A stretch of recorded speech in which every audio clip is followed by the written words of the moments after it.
District and session court Islamabad ने दफा 144 की खिलाफ वर्जी केस में chairman PTI barrister Gohar, Shoaib Shaheen और आमिर मुगल की बरियत की दरख्वास्तें मंजूर कर ली हैं। जुडिशल मजिस्ट्रेट शहजाद खान ने फैसला सुनाया है कि मुल्जिमान के खिलाफ थाना कराची कंपनी में दफा 144 की खिलाफ वर्जी का मुकदमा दर्ज था।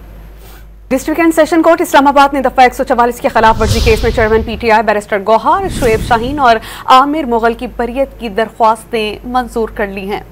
जुडिशल मजिस्ट्रेट शहजाद खान ने फैसला सुनाया है कि मुल्जिमान के खिलाफ थाना कराची कंपनी में दफा 144 की खिलाफ वर्जी का मुकदमा दर्ज था। District and session court Islamabad ने दफा 144 की खिलाफ वर्जी केस में chairman PTI barrister Gohar, Shoaib Shaheen और आमिर मुगल की बरियत की दरख्वास्तें मंजूर कर ली हैं। जुडिशल मजिस्ट्रेट शहजाद खान ने फैसला सुनाया है कि मुल्जिमान के खिलाफ थाना कराची कंपनी में दफा 144 की खिलाफ वर्जी का मुकदमा दर्ज था।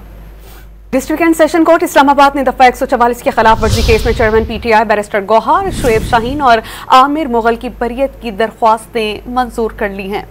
जुडिशल मजिस्ट्रेट शहजाद खान ने फैसला सुनाया है कि मुल्जिमान के खिलाफ थाना कराची कंपनी में दफा 144 की खिलाफ वर्जी का मुकदमा दर्ज था।